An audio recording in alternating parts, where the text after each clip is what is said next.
Ya kalau memang pengadilan meminta, ya kami akan sampaikan gitu ya. Itu biasanya pertimbangan-pertimbangan sesuai dengan regulasi yang ada ya. Karena di dalam Undang-Undang Pelindungan Anak kita itu kan continuum care itu kan pertama orang tua menjadi tanggung jawab pertama dan utama gitu ya. Dan dalam konteks Ananda ini kan kedua orang tuanya masih ada ya. Iya. Nah tinggal lagi Sehat. siapa yang berhak ya untuk mengasuh ya. Kalau di putusan MK itu tadi ya tentu ibu ya, anak 12 tahun ke bawah itu ke ibu otomatis gitu ya. Nah kecuali 4 syarat tadi, itu bisa dibuktikan. Nah kalau memang ibu bapak kapasitas mengasuhnya tidak tersedia ya maka bisa ke derajat ketiga kakek nenek. Kakek nenek. Nah kakek nenek ini harus di asesmen lagi gitu ya. Jadi siapapun yang menerima harus asesmen ya. Bagaimana kapasitas pengasuhannya gitu ya. Nah kalau kakek nenek tidak tersedia ada namanya foster care, orang tua pengganti. Nah orang tua pengganti ini database-nya calon orang tua pengganti itu ada di dinas sosial masing-masing. Itu tinggal disampaikan, nanti akan ada orang tua pengganti yang akan bisa mengasuh gitu ya. Dan itu tidak lama, itu biasanya setahun gitu ya. Nanti dievaluasi lagi. Nah kalau orang tua pengganti ini tidak tersedia, dia masuk ke panti asuhan, lembaga kesejahteraan sosial asuhan anak ya. Dan juga sementara ya, tidak permanen gitu ya. Nah ini continuum care ya. Tentu kami berharap ini selesai cepat gitu ya, kasusnya.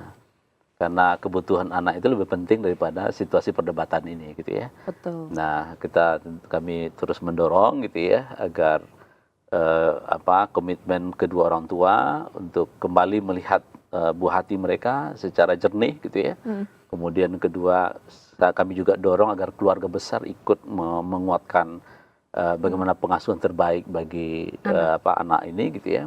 Dan tentu kita di kementerian dan lembaga dan juga masyarakat tentu akan mensupport ya situasi-situasi yang dimana kepentingan terbaik bagi anak itu bisa dihadirkan gitu ya. Nah mudah-mudahan kasus ini bisa cepat tuntas gitu. Cepat tuntas. Nah tapi ngomong-ngomong cepat tuntas, ini tuh kan sebenarnya bukan hanya perihal pihak R, pihak S, pendukung R, pendukung S, tapi banyak sekali public figure yang akhirnya ikut mengomentari baik sengaja atau tidak sengaja. Ada saran nggak dari KPAI kepada R dan S karena berita ini udah jadi berita nasional, semua orang mengomentari, bukan hanya mungkin netizen tapi juga figur-figur lainnya yang punya nama kayak gitu. Ada saran nggak Kak Jasra? Ya kalau saran kedua orang tua ini kan itu menahan diri ya sampai ada kesepakatan kedua belah pihak untuk bisa saling mengasuh gitu ya. Karena kedua orang tua ini sangat penting juga bagi anak. Kita nggak bisa memisahkan sebetulnya gitu ya. Dan di dalam Undang-Undang Pelindungan Anak tentu orang tua berkewajiban untuk mengasuh, mengedukasi, menanamkan nilai-nilai karakter ke anak gitu ya. Itu penting gitu ya. Nah tentu harus diberikan kesempatan gitu ya. Apakah berbagi waktu kah ya, berbagi tanggung jawab dan seterusnya. Nah yang kedua kepada tokoh publik ya, figur dan seterusnya ya tentu saya berharap komentar-komentarnya tetap bagaimana menguatkan ya terkait memperhatikan terkait tumbuh kembang anak gitu ya. Kebutuhan anak setiap saat yang terus berubah gitu ya. Kebutuhan anak yang harus diperhatikan gitu ya. Dan termasuk juga bagaimana menjaga privasi anak gitu ya. Ya karena dampak dari pemberitaan ini kan pada akhirnya kan anak kan juga terpublikasi luas gitu ya. Dan ya tentu bagi anak yang nggak nyaman gitu ya. Nggak nyaman gitu ya mereka melihat orang tuanya bertengkar, kemudian dia sendiri tidak merasakan mendapatkan hak kasih sayang kepada kedua orang tua ini gitu ya. Dan ini mungkin yang perlu menjadi perhatian kita untuk jangka pendek ya yang perlu kita hadirkan. Nah mudah-mudahan kalau ini bisa konsisten bisa kita jaga maka ini tentu menjadi ya kita hadir ya untuk Ananda ini gitu ya. Tentu sesuai dengan peran kita masing-masing ya, dan tetap lagi-lagi ya menguatkan peran orang tua gitu ya. Agar yuk belajar dengan kasus ini dan ya kapan perlu harus berbenah di kedua belah pihak ya. Kedua pihak ya. Karena menjadi orang tua yang sempurna itu nggak mudah ya. Iya, apalagi berpisah dalam kondisi iya itu. Tapi sempat juga saya baca dari pihak ibu mengatakan anaknya sudah dibully, walaupun tadi kan sempat disinggung Kak Jasra belum ada laporan kayak gitu. Tapi menyikapi situasi yang mana anak itu sudah di tahap dibully, ditanya-tanya oleh orang tentang permasalahan orang tuanya itu, apa langkah terbaik selain tadi mungkin membawa ke psikolog? Ya, kalau memang anak ini diduga mengalami bully, ya tentu harus ada pendampingan gitu ya. Tentu dia menjadi korban ya, korban mengalami kekerasan psikis gitu misalnya gitu ya.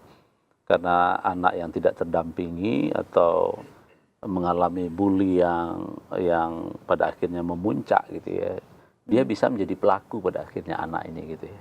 Oh, Nah, jangka panjangnya ya iya, jangka sampai. panjang seperti itu gitu ya. Jadi ini harus kita antisipasi gitu ya. Karena luka fisik mungkin bisa kita lihat ya, bisa kita obati langsung, tapi luka batin ya, psikis ya, itu kan butuh profesi untuk memastikan seberapa dalam lukanya gitu ya. Bagaimana pemulihannya, kemudian apa yang harus dilakukan, dukungan seperti apa gitu yang mesti dilakukan ya. Ini yang apa di dalam mekanisme penyelesaian kasus-kasus anak mengalami kekerasan itu sudah biasa ya, kita melakukan langkah-langkah seperti itu. Nah, tapi yang kedua juga orang tua juga sadar gitu bahwa ketika anak sudah dibully, didoxing dan seterusnya di media sosial gitu ya, ini tentu dampak dari pertengkaran tadi gitu ya. Iya. Nah, makanya kami sejak awal mengingatkan gitu ya, jangan sampai situasi ini memburuk kepada anak gitu ya, yang tersisa pada akhirnya adalah pertengkarannya itu gitu ya, tidak bagaimana kita kepentingan terbaik bagi anak ini menjadi pertimbangan pertama dan utama kita gitu ya. Nah, yang ketiga tentu saya mohon kepada netizen ya untuk tidak menyeret anak dalam situasi keluarga ini ya, biarlah anak tumbuh seperti anak yang lain gitu ya. Dan biarkan orang tuanya bertengkar dan seterusnya gitu ya. Kalau memang tidak mau diingatkan ya tentu kami tentu punya keterbatasan juga gitu ya.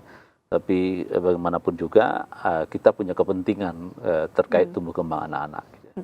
Apakah dalam case ini KPA itu bisa mempertemukan anak karena dengan ayahnya? Karena kan belakangan ini atau bahkan dari awal sebenarnya KR tuh selalu bilang susah ketemu anak. Bahkan setelah umroh tuh juga belum ketemu anak. Nah, ini apakah possible bagi KPAI untuk mungkin ya udah men-setting satu pertemuan di mana nanti ada ibu anak bertemu, mediasi bersama anak gitu? Kalau dalam proses mediasi kan biasanya kita kan nggak mengikutkan anak ya. Oh, tetap diikutkan. Tetap biasanya kita hanya mendengarkan pandangan melalui pendalaman asesmen psikolog gitu ya. Nanti pandangan itu yang akan kita sampaikan ya, itu akan menjadi pertimbangan hasil mediasi gitu ya. Nah, kemudian yang kedua terkait kewenangan KPAI untuk bisa membantu gitu ya. Ya karena ini kan situasi bertikai ya. Apalagi ya kami tentu tidak punya kewenangan untuk bisa masuk ke ranah privat itu gitu ya. Nah, makanya ini keterbatasan kita juga gitu ya, di mana kecuali memang terjadi kekerasan ya, itu kita bisa masuk, kepolisian bisa masuk dan seterusnya gitu ya. Tapi sepanjang itu dalam pengasuhan ya orang keluarganya gitu ya, tentu keluarga punya hak untuk melindungi anaknya gitu ya.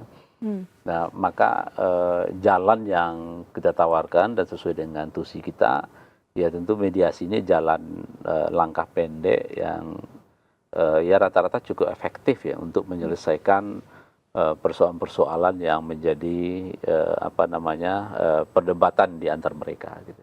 Tapi dari rentetan kasus dan mungkin mendengar dari kedua belah pihak, menurut KPAI sebenarnya masalah utamanya apa?